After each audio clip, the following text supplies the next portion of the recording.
Жаңа жылда жаңа баспана. Қазақмыс өз жұмысшыларына пәтер кілттерін табыстап, жыл соңында жағымды сыйлық қылды. Жұмыс беруші тарапынан айрықша сый құрметке ие болып жатқандар ерекше қажеттілігі бар балалар ұйымының қызметкерлері.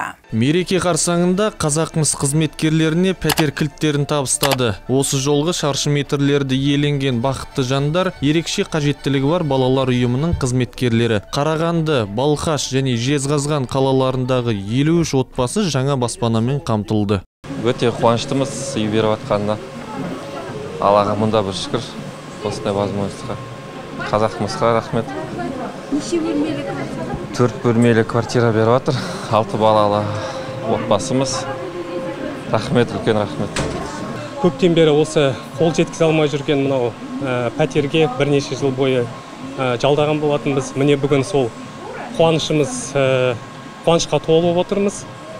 Кілтті алдық, тек қана енді осы Қазақмыс корпорациясы дами берсін, үлкен жетістіктерге жете берсін.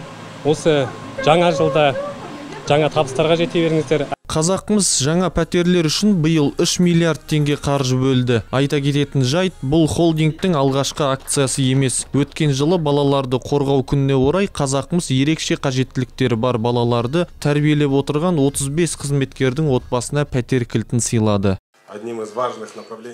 Қазақмыс корпорациясының әлеуметтік саясатының маңызды бағыттарының бірі біздің қызметкерлерімізді және олардың отбасыларын қолдау болып табылады. 2019 жылы тұрғын үй жағдайын жақсарту бағдарламасы енгізілді. Содан бері 186 пәтер сыйға тартылды. Бұл бағдарлама жалғасады.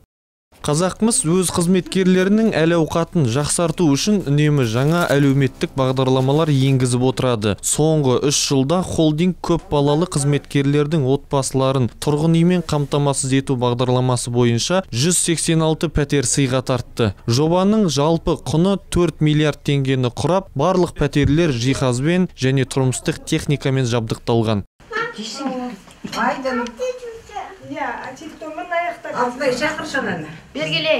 Холдинг бұл әлеуметтік бастамалар Қазақмыс корпоративтік әлеуметтік жауапкершілігінің бір ғана аспектісі екенін атап өтті. Әрбір жоба компанияға қатысты әр өңірдегі өмір сүру және еңбек жағдайларын жақсартуға бағытталған.